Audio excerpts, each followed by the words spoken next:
The night air stung my cheeks as I hurried down the wet sidewalk, my worn sneakers splashing through puddles that reflected the neon lights of downtown Chicago. My thin jacket did little against the October chill, but I couldn't afford better, not since Dad's medical bills had consumed our savings, and the eviction notice appeared on our apartment door 3 weeks ago. Just one more block, I whispered to myself, my breath forming small clouds that disappeared into the darkness. Angelini's stood at the corner, its elegant facade a stark contrast to the gritty neighborhood surrounding it. Warm golden light spilled from its windows, and even from outside I could smell the rich aroma of garlic, basil, and something else. Something expensive. The kind of place I could never afford to eat at, but hopefully, the kind of place where tips would be generous enough to cover our rent. I paused before the heavy wooden door, checking my reflection in the window. My dark hair was pulled back into a neat ponytail, my face scrubbed clean of makeup except for a touch of mascara. The required uniform, black pants and white button-up, hung a bit loose on my frame. I'd lost weight worrying about Dad, about money, about everything. "You can do this, Ellie," I murmured, straightening my shoulders before pulling open the door. The warmth enveloped me immediately, along with the soft strains of classical music and the gentle clink of silverware against fine china. The hostess, a polished woman with perfect hair, gave me a thin smile when I explained I was there for my first shift. "Mr. Caruso mentioned you'd be starting tonight," she said, looking me over with barely concealed judgment. "Follow me." She led me through the dining room, past tables covered with crisp white linens and adorned with fresh flowers and flickering candles. The patrons were well-dressed, laughing softly over wine glasses that probably cost more than my entire wardrobe. I felt the familiar knot of inadequacy tighten in my stomach. The kitchen was a different world. Bright, loud, chaotic. Men in white coats barked orders in Italian and English. Steam rose from enormous pots, and the smell of fresh bread made my empty stomach ache.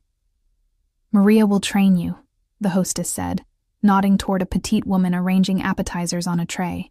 "Don't disappoint Mr. Caruso. He rarely gives second chances." I swallowed hard. "I won't." The night passed in a blur of memorized specials, careful balancing of trays, and trying desperately not to spill anything on the immaculate tablecloths. Maria was patient but firm, correcting my pronunciation of the Italian dishes and showing me exactly how Mr. Caruso liked things done. "The wineglasses must be arranged just so," she demonstrated, her fingers moving with practiced precision. "Mr. Caruso notices everything." "What's he like?" I asked, trying to sound casual.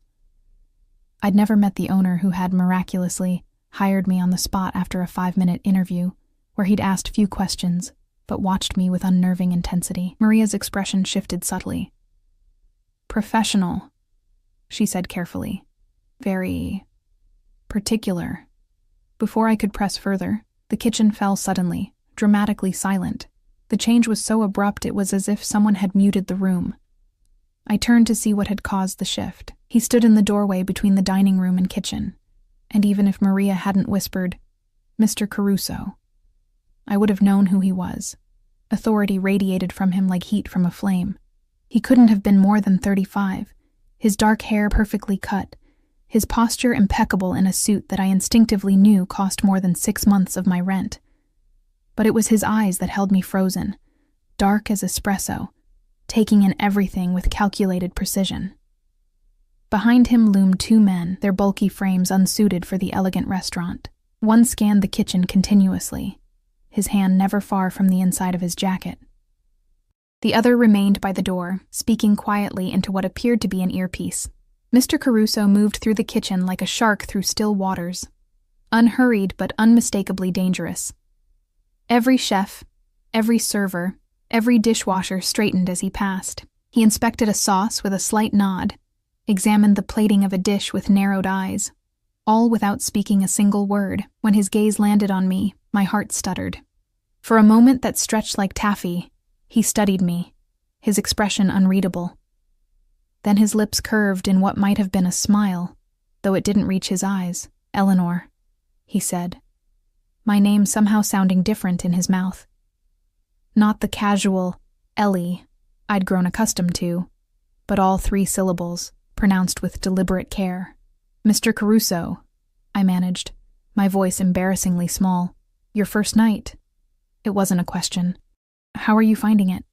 "Everyone has been very helpful," I said, acutely aware of Maria tensing beside me and the kitchen staff watching with barely concealed interest.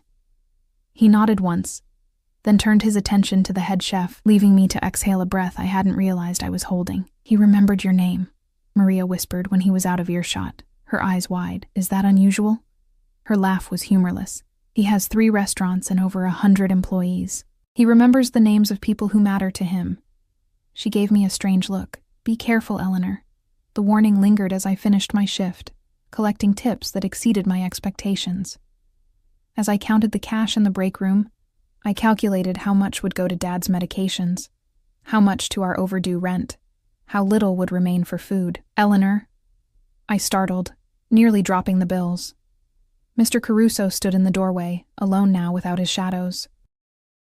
"You did well tonight," he said, entering the small room with measured steps. The space seemed to shrink around his presence. "Any issues?" "No, sir," I said, quickly gathering my things. "Thank you again for the opportunity." "You live in Bridgeport."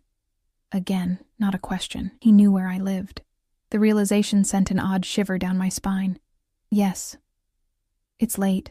My driver will take you home." "That's not necessary." "I insist."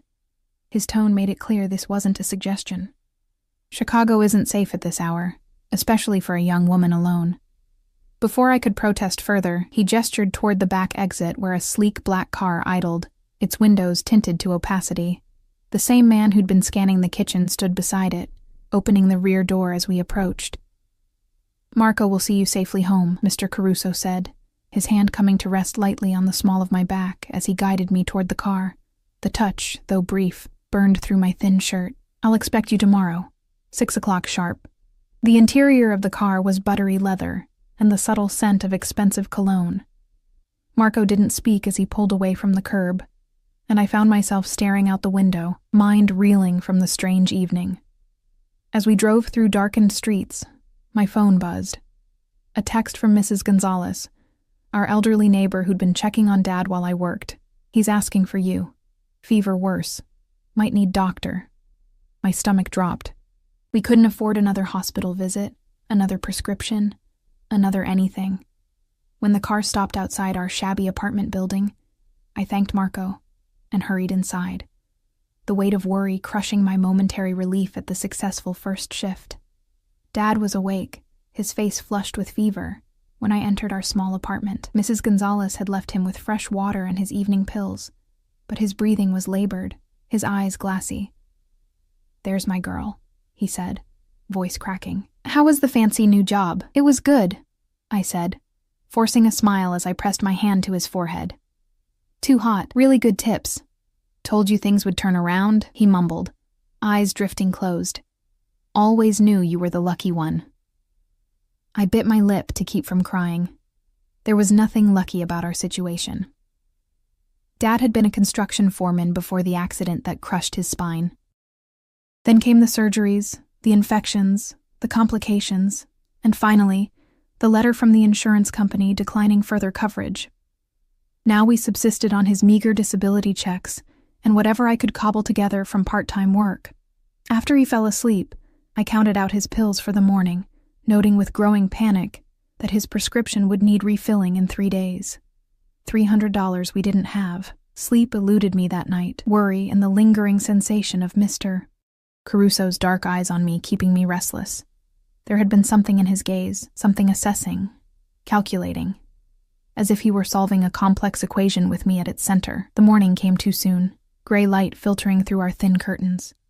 I moved quietly, making Dad breakfast and helping him to the bathroom, before I had to leave for my second job, a morning shift at a cafe 8 blocks away. "Your uniform smells like garlic and money," Dad joked weakly as I kissed his forehead goodbye. "Get some rest," I told him, tucking the blanket around his too thin frame. "Mrs. Gonzalez will check on you at noon."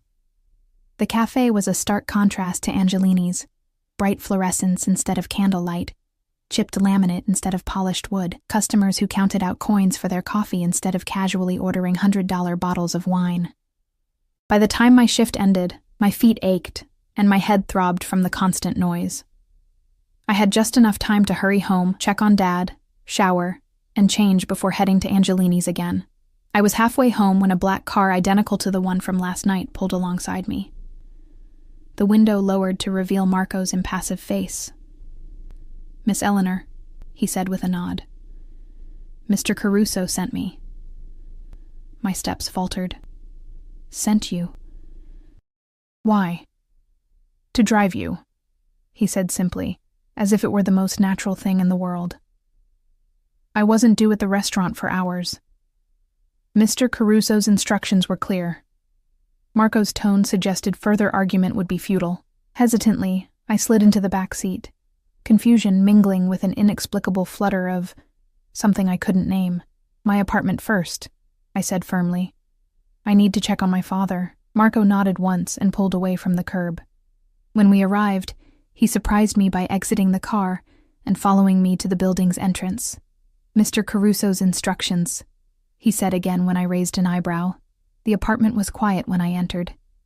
Dad sleeping peacefully for once, I changed quickly, hyper-aware of Marco waiting outside, and left Mrs. Gonzalez a note with money for her to order dinner for herself and Dad. Back in the car, my curiosity finally overcame my caution.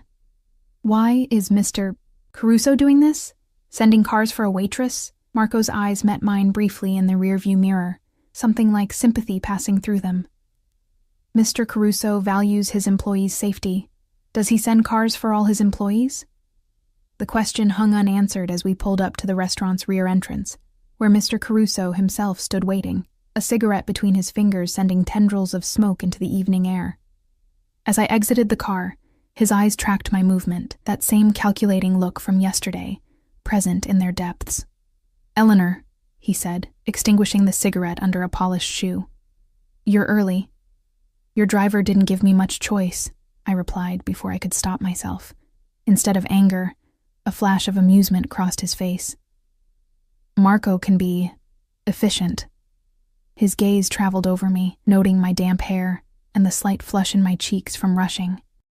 "Come, there's something I want to show you before your shift begins." I followed Mr. Caruso through a side door I hadn't noticed during my first shift. Unlike the bustling kitchen or the elegant dining room, this corridor was quiet, the carpet thick enough to muffle our footsteps. The walls were adorned with black and white photographs of what I assumed was Italy. Narrow streets, ancient buildings, people caught in moments of laughter decades ago. "My grandfather's hometown," Mr. Caruso said, noticing my gaze lingering on a particular image of an elderly man standing proudly before a small restaurant, near Naples. He came to America with nothing but the clothes he wore and his mother's recipes. There was a hint of something almost soft in his voice, at odds with the hard lines of his face. "Is that how Angelini's began?" I asked, genuinely curious. A shadow passed over his features. "Not exactly." Before I could ask what he meant, we reached a heavy wooden door. "Mr.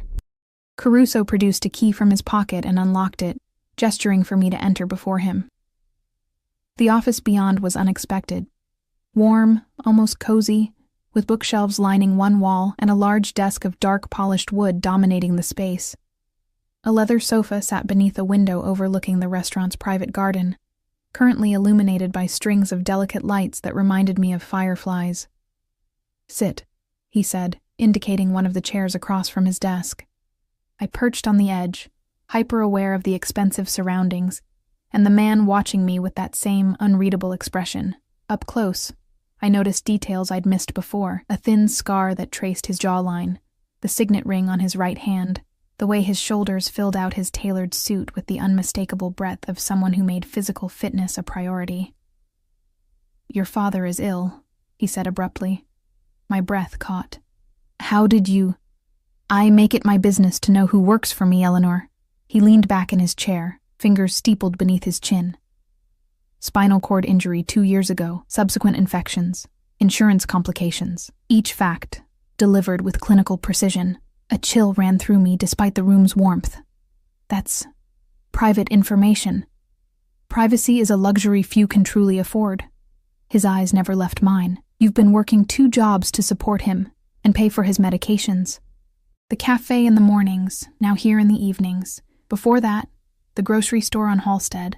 And before that, the nursing home on 35th Street. Fear and indignation warred within me.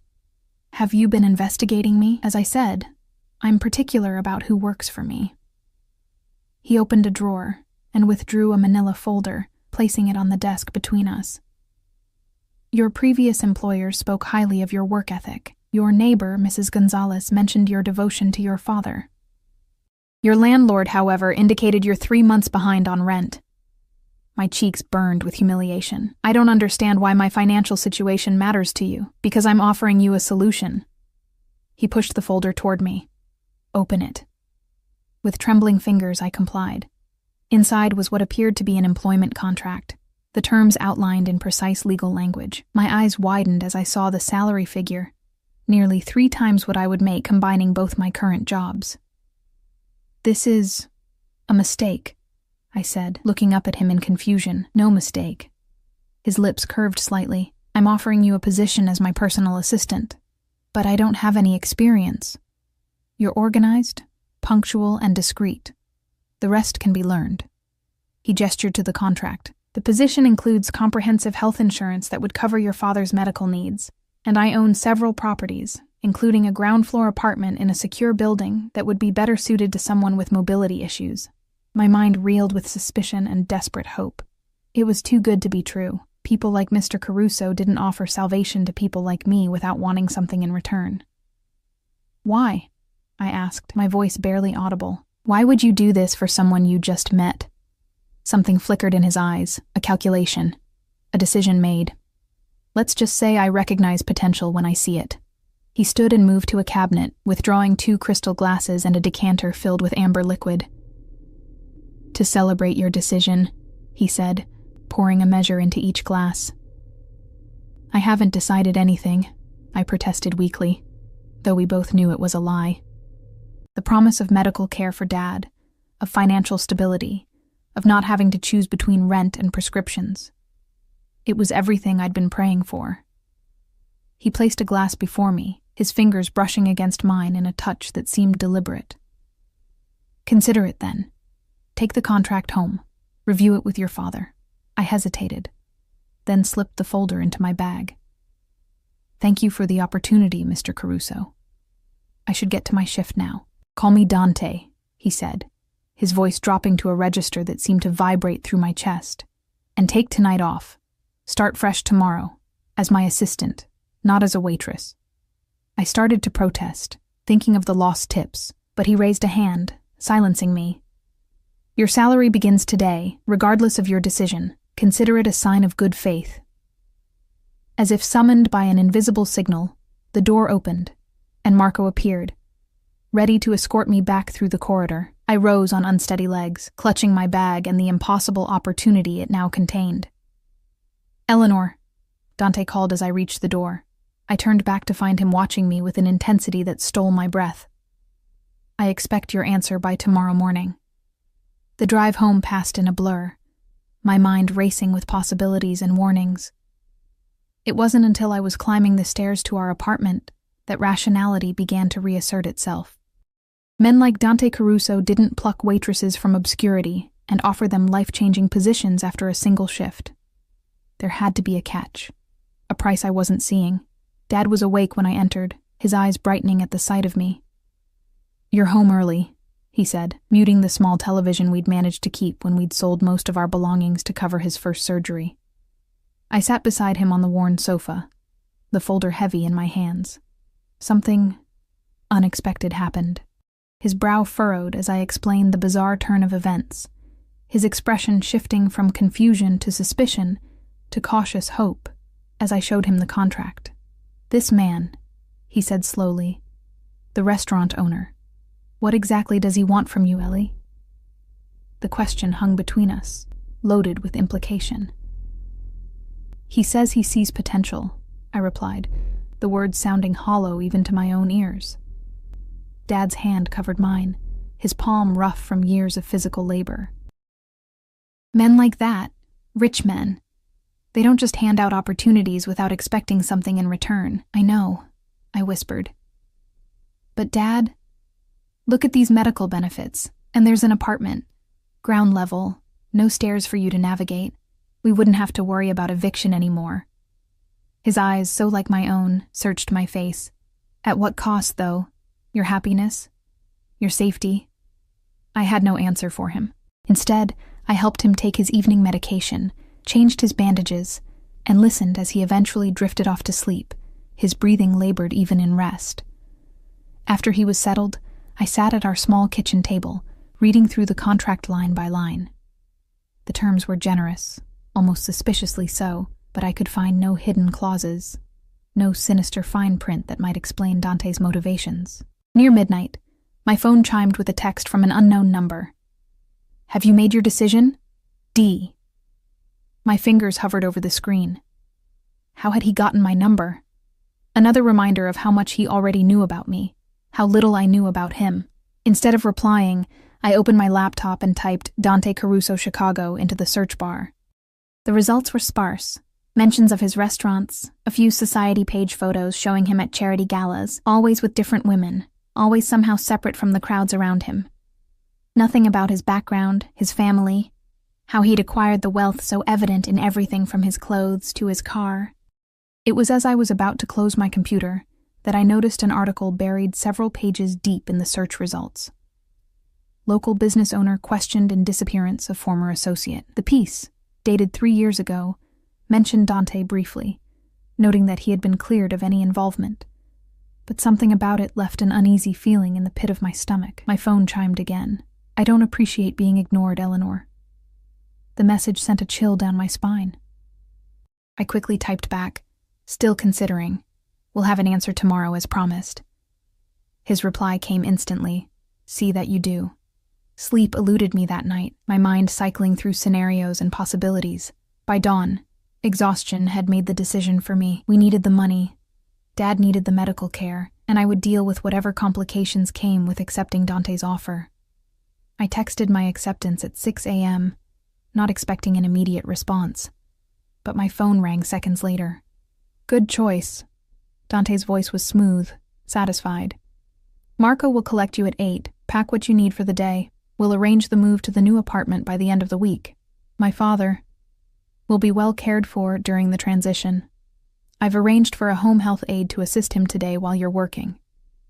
Before I could respond, he had hung up, leaving me staring at my phone in disbelief. True to his word, Marco arrived precisely at 8, helping me into the now familiar black car.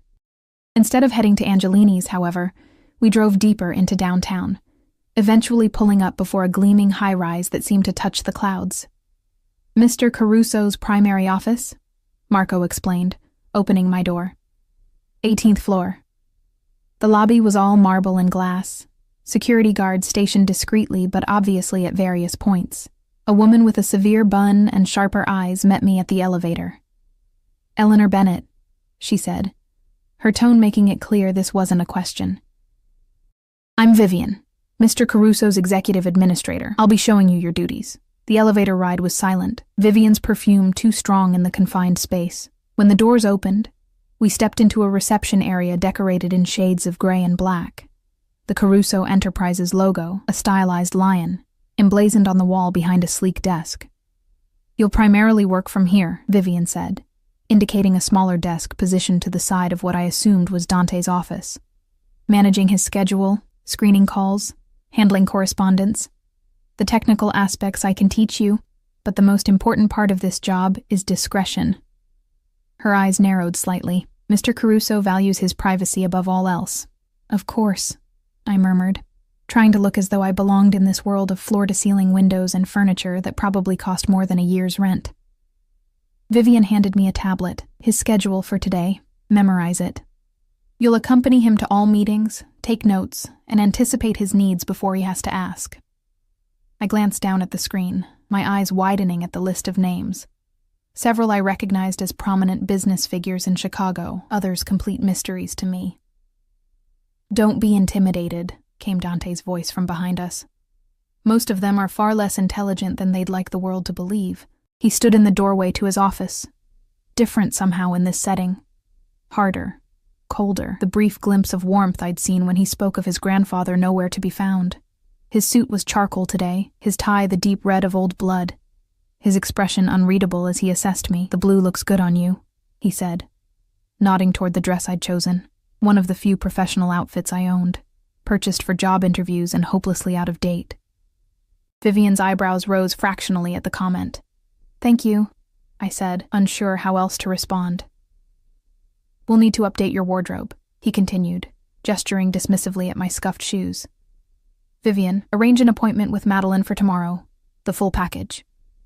"Yes, Mr. Caruso," Vivian replied, making a note on her own tablet. "Now," he said, turning back to me, "shall we begin?" The day passed in a whirlwind of meetings, phone calls, and trying desperately to keep up with Dante's rapid-fire instructions. He moved through the business world like a shark through water, predatory, precise, seemingly omniscient about his competitors' weaknesses and his own advantages. I observed how others reacted to him, with fear thinly disguised as respect, with obsequious smiles that never reached their eyes, with the careful deference shown to someone both wealthy and dangerous. By late afternoon, my head was spinning with new information, my hand cramped from taking notes, my stomach empty since I'd been too nervous to eat the lunch Dante had ordered for us. "You're a quick study," he said, as we rode the elevator down to the parking garage, now alone for the first time since morning. "Vivian rarely approves of anyone so quickly." I doubted that was true, given Vivian's pinched expression every time I asked a question, but I nodded anyway. "It's a lot to take in. You'll adapt." It wasn't encouragement, but a statement of fact, as though my success was already determined in his mind. The black car waited for us in the garage, Marco standing at attention beside the open door. As we approached, I noticed another vehicle parked nearby, an SUV with tinted windows and two men inside, their postures alert despite their casual clothing. "Security," Dante said, following my gaze. A necessary precaution in my position. The statement raised more questions than it answered, but I held my tongue as we slid into the back seat. Instead of driving toward my apartment, we headed in the opposite direction. "Where are we going?" I asked, watching the familiar streets give way to the wealthier neighborhoods north of the river. "To see your new home," Dante replied, his attention on his phone. I had the property prepared today. My chest tightened with a mixture of anxiety and something like excitement. That was fast. I thought we had until the end of the week. He looked up, that calculating gaze fixed on me once more. "I don't believe in wasting time, Eleanor. Your father will be moved tomorrow. The medical equipment has already been delivered, and a nurse will visit daily to assist with his care." Thank you," I managed, the words inadequate for the magnitude of what he was offering, and for the unnerving speed with which he operated. "But I should be the one to help him adjust. He doesn't do well with strangers. You'll have time with him in the evenings," Dante said dismissively. "Your priority during the day is your work for me." There was a finality to his tone that silenced further protest.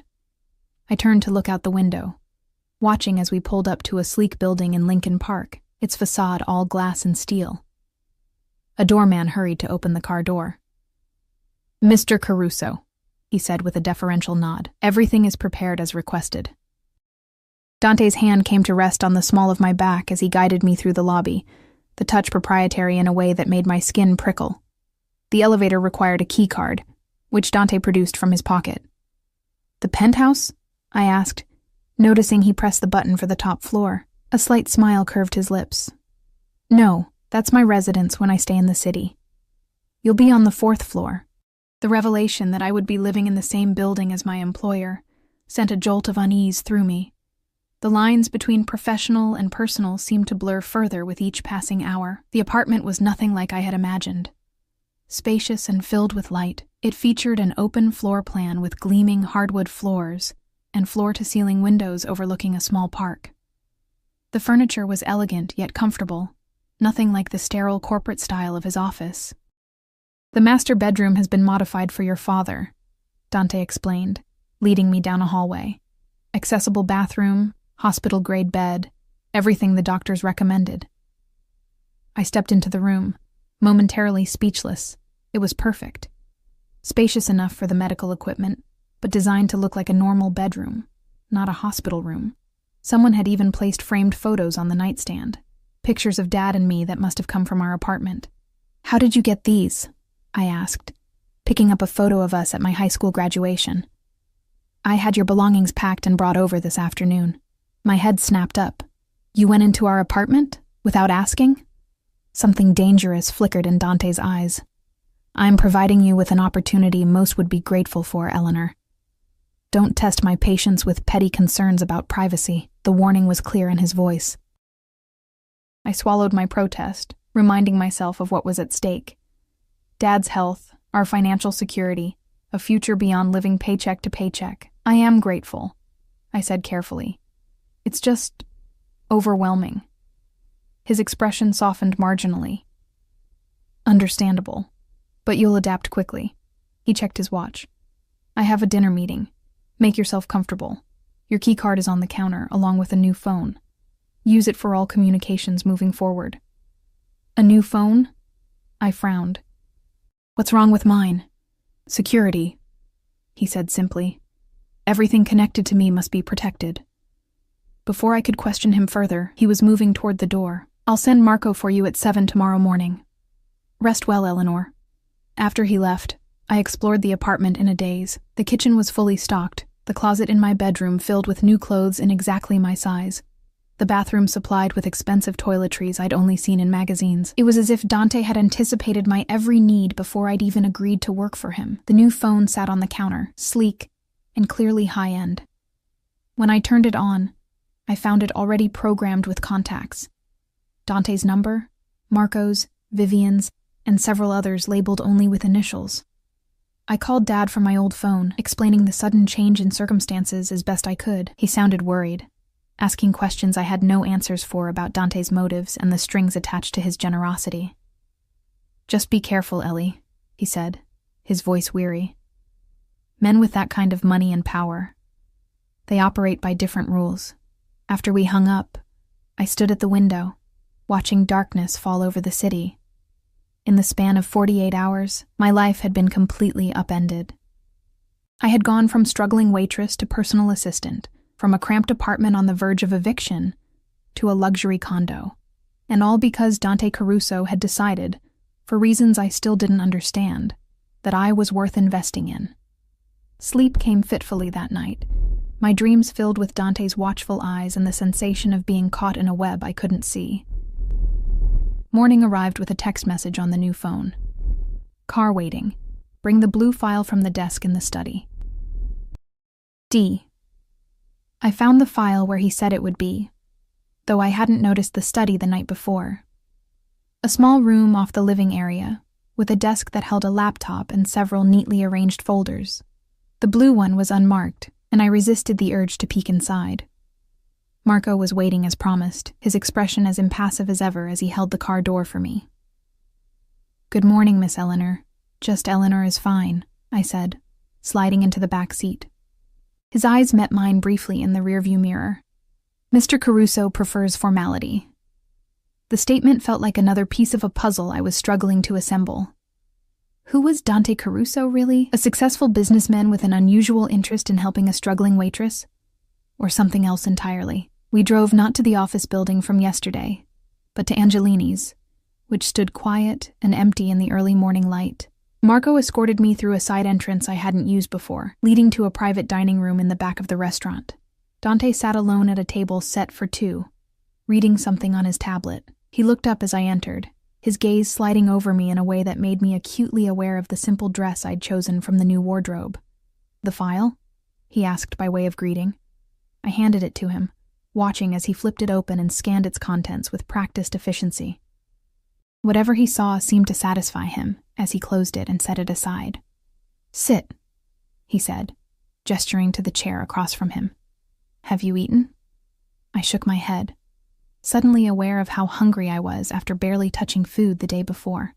He made a small gesture, and instantly a server appeared with plates of fresh fruit, pastries, and a steaming pot of coffee. "Eat," Dante said. "We have a busy day ahead." As I sipped the rich coffee, far better than anything I'd been able to afford before, He studied me with that same calculating expression. "Your father will be moved to the new apartment today," he said abruptly.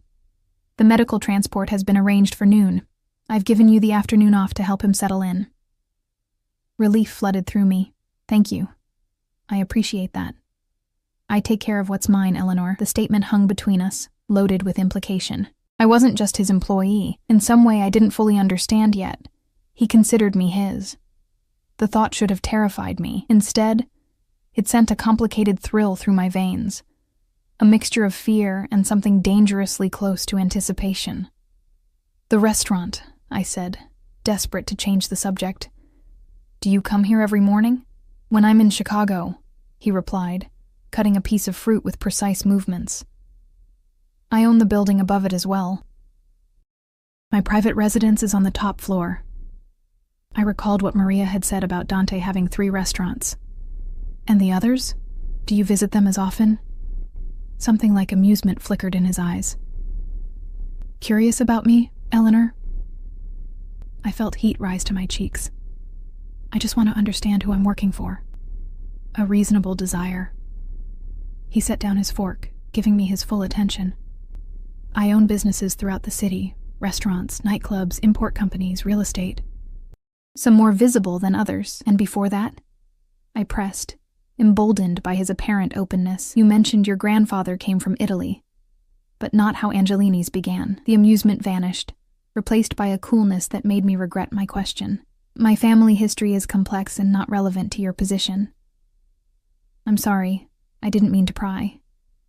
"Yes, you did," he said. But there was no anger in his voice, only a sort of detached interest. "You're trying to solve the puzzle of why I've taken an interest in you. It's natural, but ultimately unnecessary. All you need to know is that I saw something in you worth cultivating, and I reward loyalty generously." Before I could respond, his phone buzzed. He glanced at it, his expression hardening. "Change of plans. We need to handle something at the docks." "The docks?" I echoed, confused. "One of my import businesses," he said, rising from the table. "Bring your tablet. You'll need to take notes." The ride to the harbor was tense, Dante making several phone calls in rapid Italian, his tone growing increasingly cold with each conversation. I sat silently beside him, trying to make sense of the fragments I could understand. Something about a shipment, a discrepancy in numbers, someone who needed to be dealt with. When we arrived, Marco opened the door, and I was surprised to see the same 2 men from the SUV in the parking garage now flanking our car. They scanned the surroundings with professional vigilance before nodding to Dante. "Wait here," he told me, his voice leaving no room for argument. Through the car window, I watched as he strode toward a warehouse, the men following close behind. For 20 minutes I sat alone in the car, the silence broken only by the distant sound of gulls and the occasional horn from ships in the harbor. When Dante returned, there was a different energy about him, a coiled tension that hadn't been there before. A smear of what looked disturbingly like blood marked the cuff of his otherwise immaculate shirt. "Is everything okay?"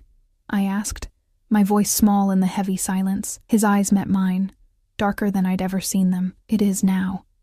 A chill ran through me as Marco pulled away from the docks, the warehouse disappearing behind us. For the first time since accepting Dante's offer, I felt the full weight of what I might have gotten myself into, a world operating by rules I didn't understand, with consequences I couldn't begin to imagine.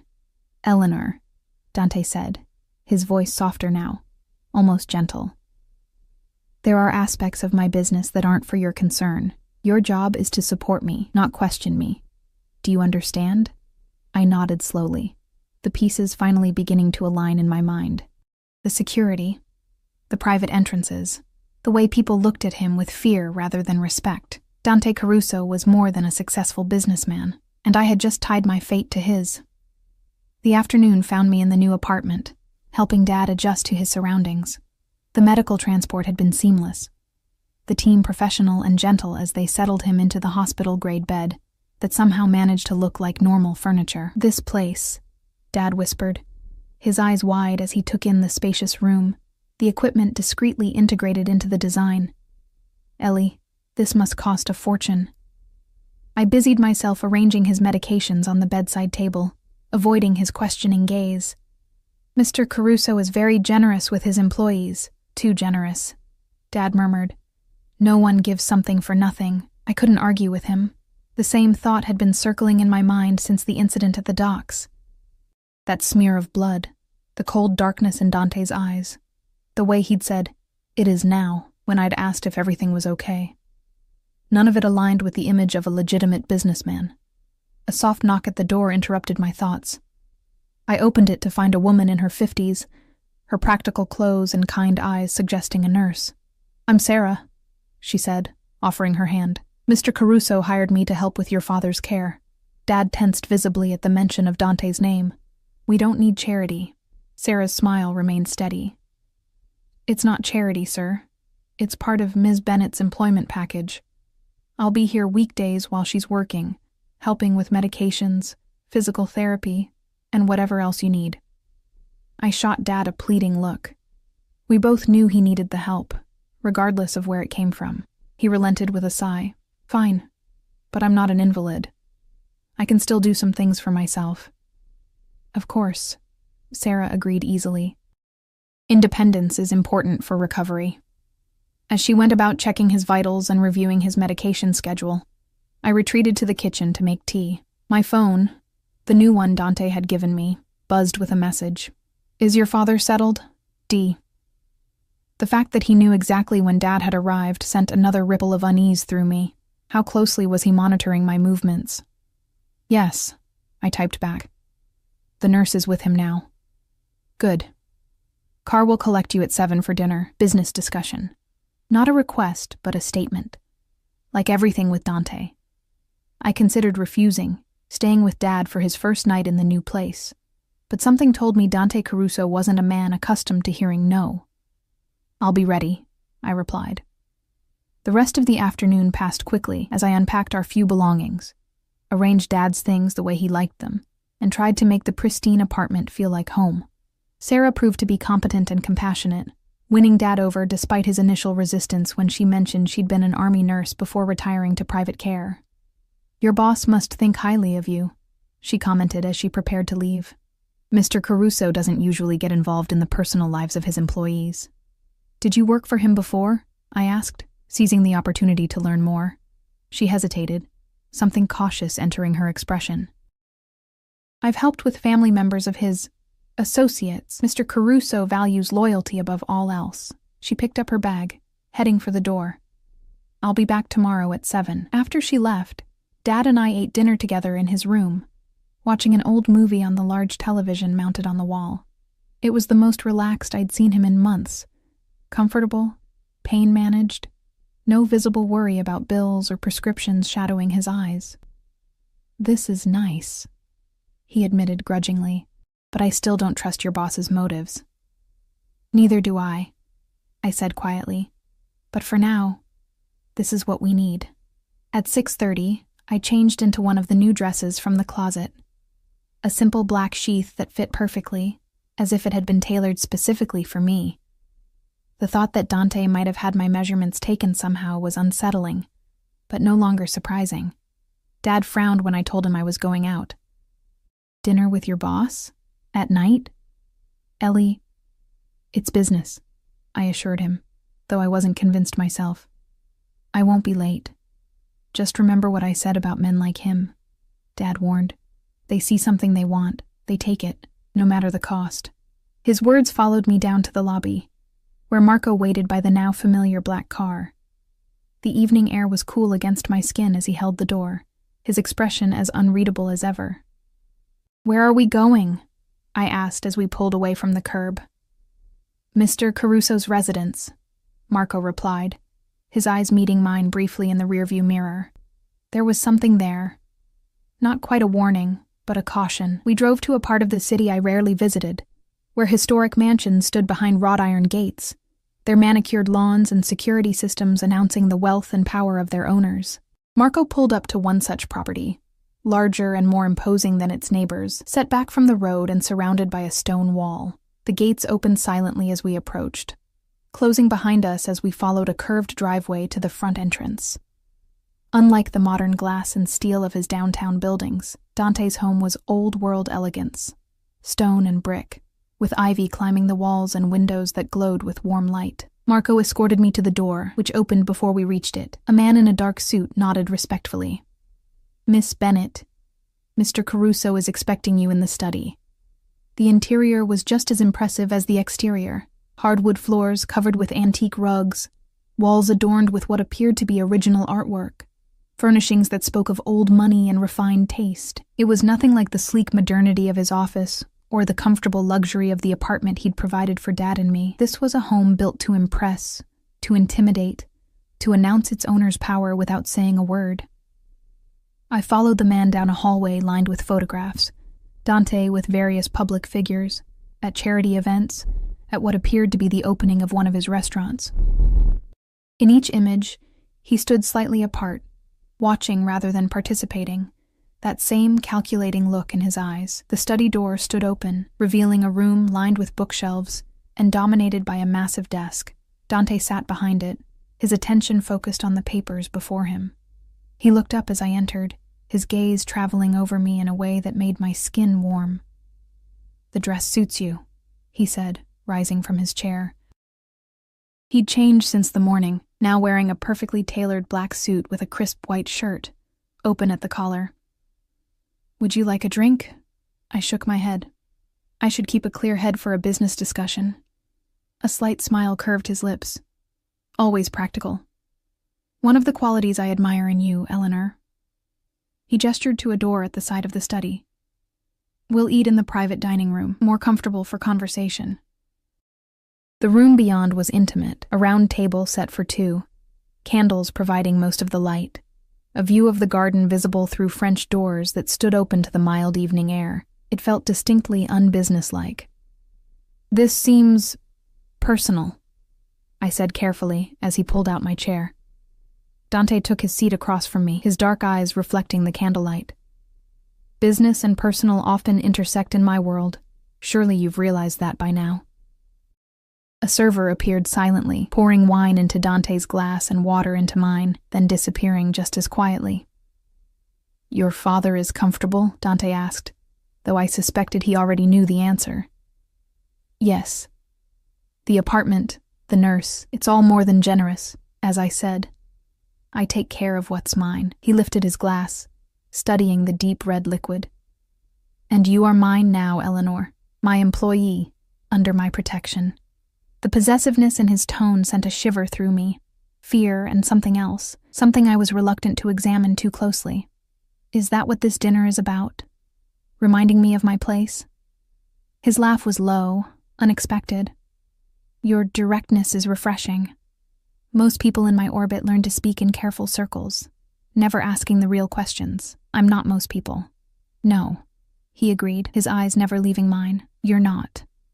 That's precisely why you're here." The server returned with our first course, something artfully arranged that I barely tasted as Dante continued. "I brought you here to discuss your role moving forward. You've proven yourself observant and discreet. Qualities I value highly." I thought of the docs, the blood on his cuff. "Discreet enough not to ask about things that don't concern me?" His expression hardened slightly. "Precisely. My business interests are diverse. Not all of them are meant for public scrutiny. Are they legal?" The question slipped out before I could stop it. For a long moment, Dante simply watched me, his face unreadable. Then he set down his fork with deliberate care. "That depends on whose law we're discussing. Mine, or the city's." The confirmation of what I'd suspected sent ice through my veins. Dante Caruso wasn't just a businessman. He was something darker, more dangerous. "I see," I said, my voice barely above a whisper. "Do you?" He leaned forward slightly. "Do you understand what I'm offering you, Eleanor? Not just financial security, but real power. A place at my side in a world few ever glimpse, let alone enter." "Why me?" I asked, the question that had haunted me since that first night at Angelini's. "Out of all the people you could choose, why a waitress with no connections, no experience, nothing to offer but desperation?" Something shifted in his gaze. A calculation made, a decision reached. "Because I've been watching you for longer than you realize. Your resilience, your loyalty to your father, your intelligence despite limited opportunities. And because you remind me of someone I once knew. The admission raised more questions than it answered. Who?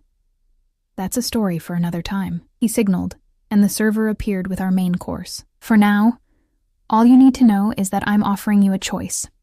Continue as you have been, managing my legitimate affairs, enjoying the benefits of my protection and generosity.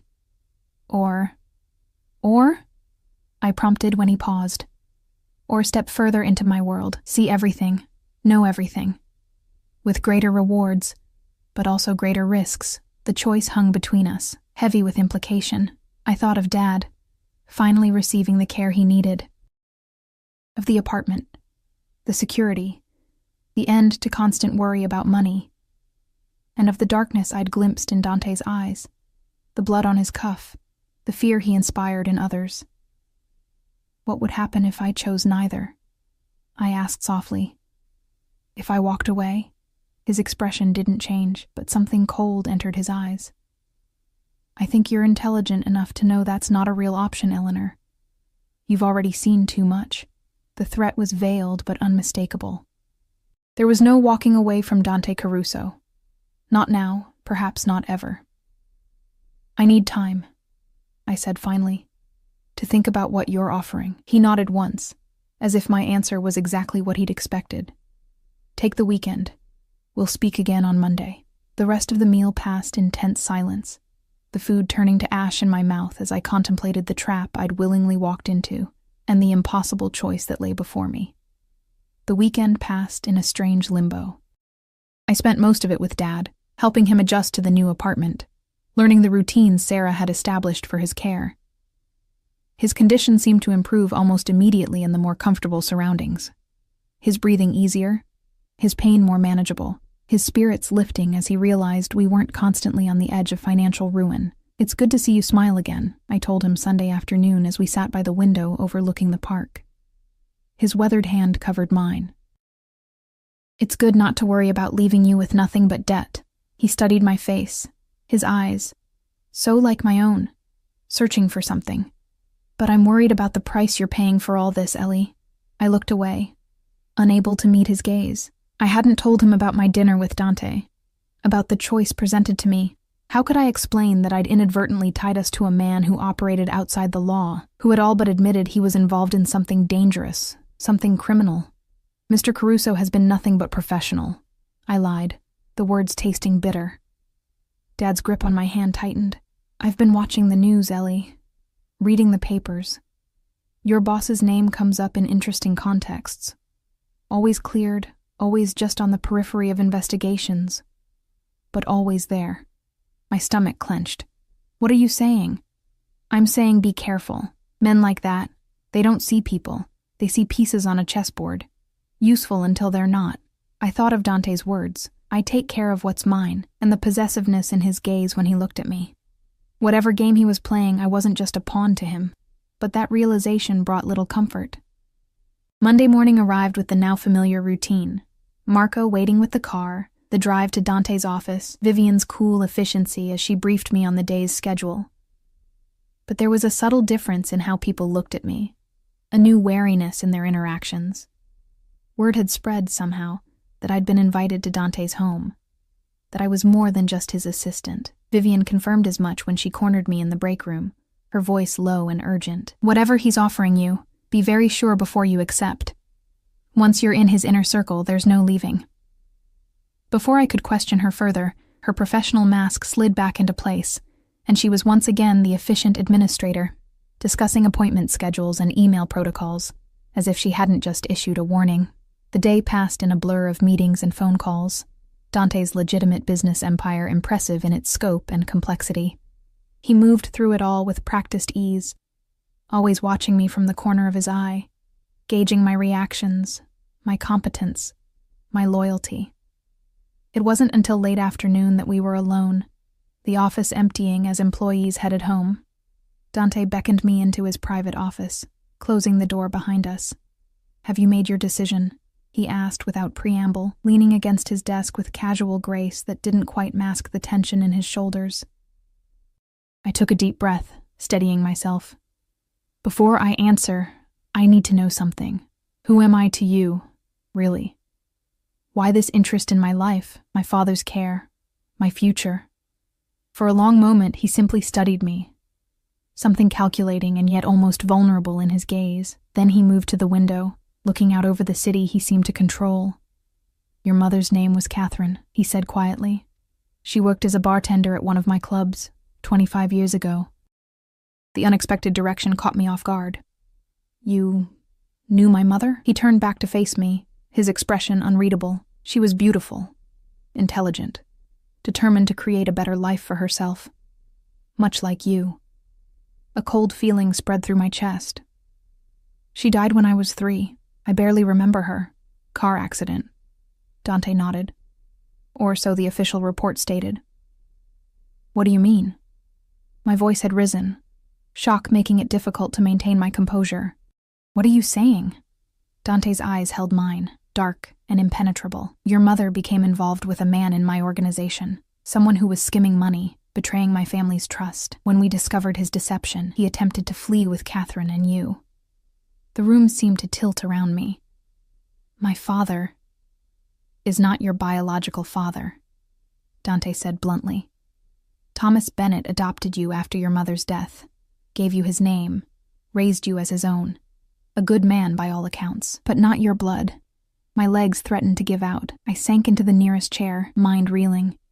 You're lying. I have no reason to lie, Eleanor. His voice had softened, almost gentle now. Your biological father was killed in the aftermath of his betrayal. Your mother's death was collateral damage, a tragedy that should have been avoided. Tears burned behind my eyes. And me? Why didn't I die too? Something flashed across Dante's face. Regret, you were found in the back seat of the car, unharmed. My father made the decision to spare you, to allow Bennett to adopt you when he came forward, to give you a chance at a normal life. Your father, I repeated numbly. So, you're telling me your family had my parents killed, orphaned me, and now, what? You feel guilty? Is that what this is? Assuaging your conscience by helping the poor little orphan girl? Anger flared in his eyes, there and gone in an instant. It's not that simple. The rules of our world are absolute. Betrayal means death. But innocence should be protected when possible. You were an innocent. And now? My voice shook with emotion. What am I now? Dante moved closer, his presence filling the space between us. Now you're a woman I've been watching for years, making sure you were safe, provided for in small ways. The scholarship that paid for your first year of college before your father's accident, the landlord who mysteriously forgave a month's rent when you were struggling, the doctor who accepted partial payment for your father's treatment, all my doing. The revelation sent shockwaves through me. My entire life had been shadowed by this man, manipulated in ways I never suspected. Why reveal yourself now? I demanded. Why this job, this apartment, all of it? Because I saw how close to the edge you were getting, how desperate. He knelt before me, his eyes level with mine, and because I've come to admire your resilience, your loyalty, your fire, qualities we share. I shook my head, trying to process the bombshell he'd dropped. So what am I to you? A charity case? A responsibility? A way to make amends for your family killing my mother? You're a loose end I've chosen to weave back into the fabric of my life, he said simply, and potentially much more, if you choose it. The implication hung between us, heavy with possibility. The choice you offered me Friday night. To stay on the periphery or step fully into your world. Yes. His hand came to rest on the arm of my chair, not quite touching me, but close enough that I could feel the heat of his skin. But now you understand the context. This isn't random chance or charity. This is reclaiming what was always meant to be part of my family's orbit. I stood abruptly, needing distance from his overwhelming presence.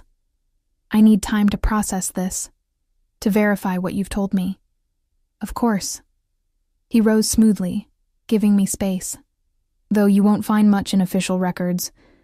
My family has always been careful about what truths reach paper. Your family, I echoed.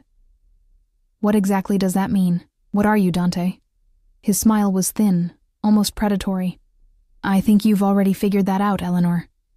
I'm the head of one of Chicago's oldest and most powerful families. Some call it organized crime. I prefer to think of it as an alternative governance structure. The confirmation of what I'd suspected sent ice through my veins, even as a strange calm settled over me. Finally, the truth. Or at least, some version of it. And if I choose to walk away now? I asked quietly. His expression hardened. As I said Friday, that's not a real option. But there are degrees of involvement. You could continue as you have been, managing my legitimate businesses, enjoying my protection, keeping your father comfortable. Or you could step fully into my confidence, become truly part of my inner circle, with all the privileges and responsibilities that entails. Become part of the family business, I clarified, unable to keep the bitterness from my voice. The one that killed my mother. Dante didn't flinch from the accusation. The past cannot be changed. I'm offering you a future, Eleanor. One where you never have to worry about money or security again. One where you have real power. I turned away, moving to the window to look out at the city spread below us. A city where, apparently, Dante Caruso's influence reached into shadows I'd never imagined. What about my father, Thomas? I asked, my voice steadier than I felt. What happens to him if I say no? He'll continue to receive the best care, Dante said, and I believed him. That was never contingent on your decision. The relief that flooded me was momentary. But I'd still be watched, controlled in ways I might not even realize. Protected, he corrected. But yes, you know too much now to ever be completely free of my oversight. I closed my eyes, weighing my options, my future, the shattered pieces of my past that Dante had just handed me. When I opened them again, my decision was made. Turning to face him, I lifted my chin. I'll stay. I'll work for you, learn from you. But I won't be owned by you, Dante. Whatever my mother's fate, whatever my biological father's crimes, I am my own person. Something like admiration flickered in his dark eyes. I would expect nothing less. Your spirit is part of what drew me to you in the first place. He moved closer, stopping just short of touching me. There's one more thing you should know, Eleanor. My interest in you isn't purely business. Surely you felt it. This connection between us, my breath caught. Of course I'd felt it. The electricity when he was near, the way his gaze made my skin warm, the complicated attraction I'd been fighting since that first night at Angelini's. That would be inappropriate, I said, my voice barely above a whisper. Given our history, we make our own rules, he murmured, his hand coming up to brush a strand of hair from my face. The touch sent sparks across my skin. We define our own boundaries. For a heartbeat, I thought he might kiss me. Part of me, a part I wasn't proud of, wanted him to. Instead, he stepped back, professional mask sliding back into place. Take the rest of the day. Process what you've learned. Tomorrow, we begin your real education in how my world works. I nodded, gathering my composure. Tomorrow, then. As Marco drove me back to the apartment, I watched the city pass by outside the window. The same streets I'd known all my life, suddenly transformed by the knowledge that they belonged, in some shadowy way, to Dante Caruso, to the man who had been silently shaping my life for years, the man who might have been responsible for orphaning me, and who now offered me a place in his dangerous world, a world I had just agreed to enter, eyes wide open, choosing power and protection over the illusion of freedom. Dad, Thomas, was waiting when I arrived home, his expression lighting up at the sight of me. I felt a fresh wave of gratitude for this man who had chosen me, raised me, loved me without reservation. "Everything okay, Ellie?" he asked, seeing something in my face. I sat beside him, taking his hand in mine. "It will be," I said with newfound determination. "I'm going to make sure of it. Whatever game Dante Caruso was playing, whatever he ultimately wanted from me, I would find my own path through it. I would protect what was mine, just as fiercely as he protected what was his. And perhaps in time, I would discover the full truth about my past, about my mother, about the complex, dangerous man who had drawn me into his orbit. For now, I had made my choice. Tomorrow would be the first day of my new life, not just as Dante's assistant, but as someone beginning to step into her own power. A power I intended to wield on my own terms, regardless of what Dante had planned.